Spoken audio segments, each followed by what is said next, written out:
మనకి ఇది తెల్ల జుట్టు అనేది చాలా ఎక్కువగా ఇప్పుడేంటంటే చిన్న పిల్లల దగ్గర నుంచి greying of the hair, grey hair అనేది కామన్ అయిపోయింది. అంటే రకరకాల కారణాలండి. ఈ గ్రేయింగ్ హెయిర్ గ్రే అవ్వడానికి రకరకాల కారణాలు ఉంటాయన్నమాట.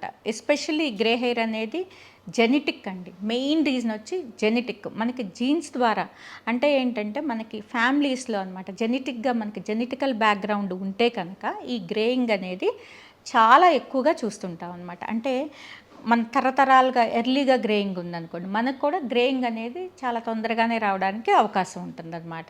అలా కాకుండా ఏజింగ్ అనమాట. ఏజ్తో పాటు గ్రే అవ్వడం అనేది సర్వసాధారణం అండి. మనం పుట్టిన దగ్గర నుంచి చనిపోయే వరకు మనకి హెయిర్ బ్లాక్గా ఉండటం అనేది ఇంపాసిబుల్. అంటే మనకి ఏజింగ్ సైన్ అనమాట. మనం ఏజ్ అవుతున్నాము అంటే డెఫినెట్గా ఆటోమేటిక్గా జుట్టు కూడా తెల్లబడుతుంది అనమాట. సో దాని గురించి అస్సలు బెంగ పెట్టుకోవసరం లేదు. ఈ రెండు మనం మార్చలేము. జెనెటికల్గాను ఏజింగ్తోనూ వచ్చే గ్రేయింగ్ అనేది మనం మార్చలేము. ఇంకా వేరే అదర్ రీజన్స్ ఏమున్నాయి జెనెటిక్ మనకి ఈ రెండు కాకుండా గ్రే హెయిర్కి ఇంకా వేరే అదర్ రీజన్స్ ఏమున్నాయి అంటే రకరకాల కారణాలు ఉంటాయండి. Number 1 malnutrition.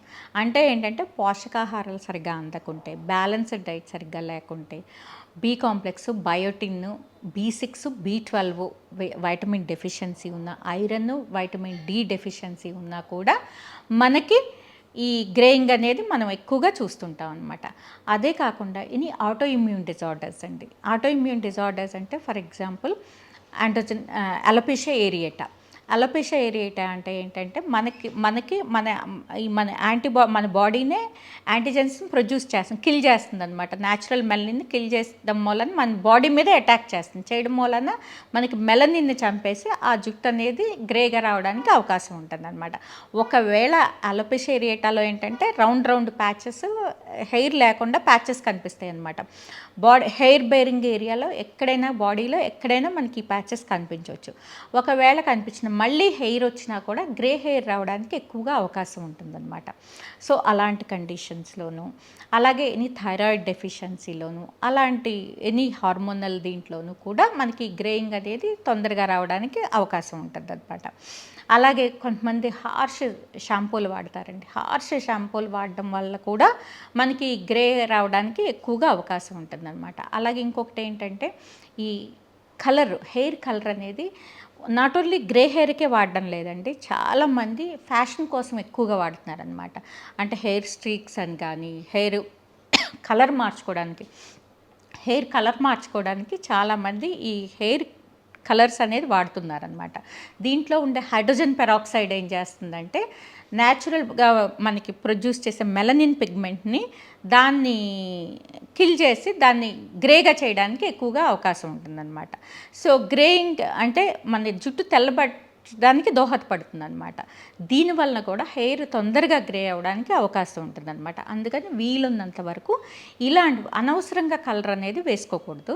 In case colouring అవసరమైనా కూడా, ఎర్లీగా గ్రేయింగ్ వచ్చినప్పుడు కలర్ అవసరమైనా కూడా బొటానికల్ కలర్స్కి వెళ్ళడం అనేది మంచి పద్ధతి అనమాట. ఈ కెమికల్ హెయిర్ డైస్ కంటే కూడా బొటానికల్ హెయిర్ డైస్ వల్ల హాని అనేది తక్కువగా ఉంటుంది. ఈ బొటానికల్ హెయిర్ డైస్ ద్వారా ఏంటంటే మీకు హాని అనేది తక్కువగా ఉండడానికి అవకాశం ఉంటుందన్నమాట. అందుకని మా డర్మటలాజికల్ రికమెండేషన్ అయితే కనుక ఈ కెమికల్ హెయిర్ డైస్ కంటే బొటానికల్ హెయిర్ డైస్కి వెళ్ళడానికి మేము ఎక్కువగా ప్రిఫర్ చేస్తాం అనమాట.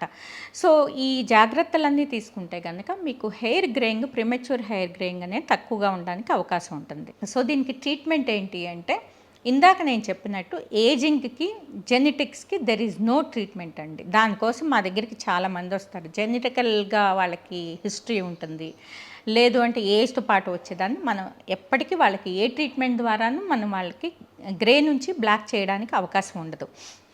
సో మరి ఎలాంటి కండిషన్స్ అంటే మనం టెస్ట్ చేసి, ఇప్పుడు ఎర్లీగా వచ్చారు, చిన్న ఏజ్లో వచ్చారు గ్రేయింగ్కి, వాళ్ళకి టెస్ట్ చేస్తామన్నమాట.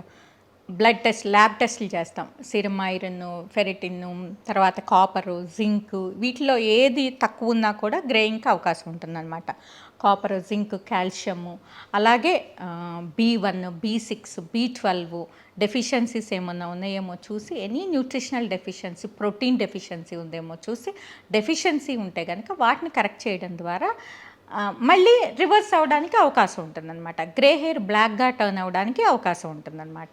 సో, అలాంటి డెఫిషియన్సీస్ ఉంటే గనక వాటిని కరెక్ట్ చేయడం ద్వారా అలాగే ఎనీ మెడికల్ బ్యాక్‌గ్రౌండ్ అనమాట. ఈ హెయిర్ కలర్స్ ఉంటే గనక అవి ఆపేసేస్తే దాని ద్వారా వాళ్ళకి బెటర్ అవ్వడానికి అవకాశం ఉంటుంది. అలాగే ఎనీ డెఫిషియన్సీస్ ఏదన్నా ప్రాబ్లమ్ హెల్త్ రిలేటెడ్ ప్రాబ్లమ్ ఉన్నా కూడా వాటిని కరెక్ట్ చేయడం ద్వారా కూడా వాళ్ళకి ఈ గ్రేయింగ్ అనేది తగ్గడానికి అవకాశం ఉంటుంది. ఈ జాగ్రత్తలు తీసుకుంటే గనక డెఫినెట్‌గా గ్రేయింగ్ అనేది మనం ప్రివెంట్ చేయొచ్చు.